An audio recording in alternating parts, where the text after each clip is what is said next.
We're spoiled for choice nowadays. Hybrid, plug-in hybrid, electric cars.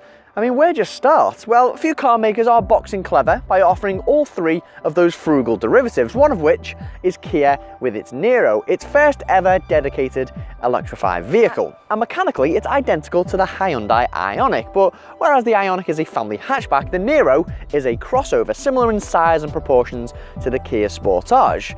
And today we've got the middle model in the Niro range, the PHEV, or plug-in hybrid if you're not into the whole brevity thing. And this seemingly offers the best of both the hybrid and electric world. Well, it's gonna have to be good, because if you start gallivanting around saying, oh, I'm a plug-in hybrid, a few have succeeded in the UK at making their mark, including the Mitsubishi Outlander PHEV. So first things first, what's it like to drive, and how is it different to a regular hybrid?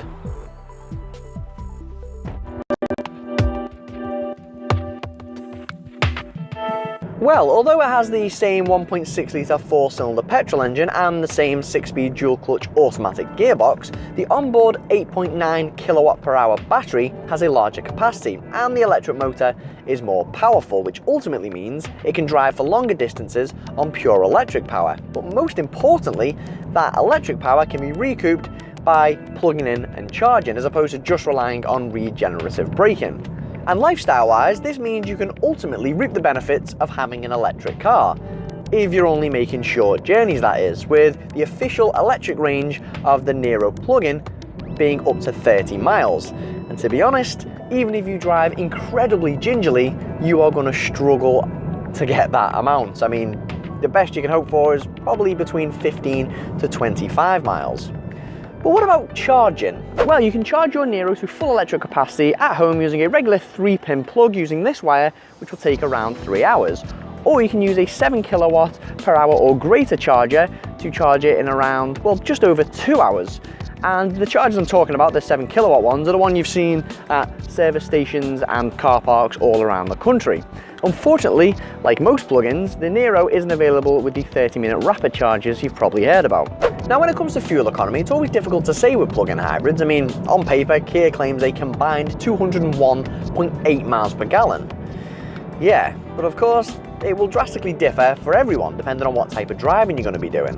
One thing I can tell you for certain, though, is that with CO2 as low as 29 grams per kilometre, it does carry an extremely low BAK tax rate of just 16% for 2019 and 2020, and that is set to drop even lower to 14% in 2020 and 2021, thanks to new range-based tax rates. But aside to the whole hybrid thing, what's the Niro like to drive as a regular crossover? Well, as long as you don't thrash it or expect it to drive sporty, it's fine. I mean, the ride can be a little jittery at lower speeds, but overall, comfort, visibility, and insulation from outside road and wind noise is really good. And the transition from electric power to petrol power is almost unnoticeable. However, as mentioned, if you do feel the need to floor it and throw it around a few bends, you will be disappointed. The engine will roar away, the gearbox will be hesitant, and, well, it's no mini Countryman PHEV, put it that way. What I like about this interior is that unlike some other hybrid and electric cars, it doesn't feel like it's trying to be irregular or overly quirky. Nope, it feels and looks just like a regular car, which as far as I'm concerned is a very good thing. And material and build quality wise is excellent in here. There's loads of soft touch spongy materials on the dash and on the doors where it matters. I mean, yes, the design is a little dull, especially with all this black, but it is logically laid out. Now, unlike most other Kias that follow the usual 1, 2 and 3 equipment levels, the Niro PHEV isn't like that. There's just one standard grade, which is based on the Niro's 3 trim. With us so far? And with this, you get all sorts of kit, realistically more than you're ever gonna need. There's a reversing camera, there's sat-nav, DAB radio, Bluetooth, leather upholstery, dual-zone climate control, and heated front seats. And most features are housed within this very responsive 8-inch touchscreen, unlike some of the smaller touchscreens you get in the lower grade Niros. And practicality all around in the cabin is very good. There's some large central storage here, storage under the armrest, 2 very good sized cup holders, a change holder here, and a decent sized glove box as well. Just wish those door bins were a bit bigger.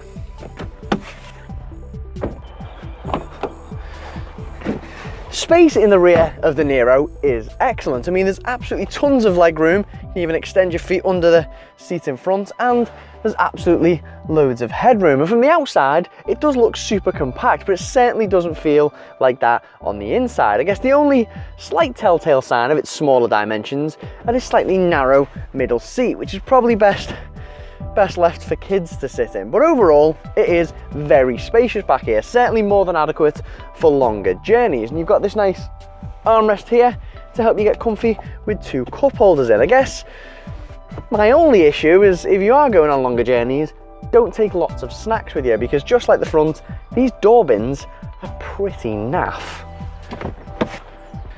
Now, the big sacrifice when it comes to storage space in the Niro PHEV is that its larger battery pack makes for less boot space, 100 litres less in fact, but still at 324 litres, there's a decent amount of space on offer, about the same as an average family hatchback. And also these seats fold down nice and flat, and because there's a very little load lift, lifting heavy and longer objects in isn't an issue at all. And thanks to the fact that the boot's quite square, it's very easy to pack things right into the corners and make the most of that 324 litres. I just wish there was somewhere to store these cables. So, does the Niro Hybrid allow you to have your cake and eat it too in the hybrid electric world? Well, yeah, it does, if you're willing to play ball, that is. And by that I mean charge it regularly at home and at work, for example, and drive it sensibly. Otherwise that electric range will disappear very quickly, and the large chunk you paid extra over the regular hybrid, well, just be a waste of money. Right,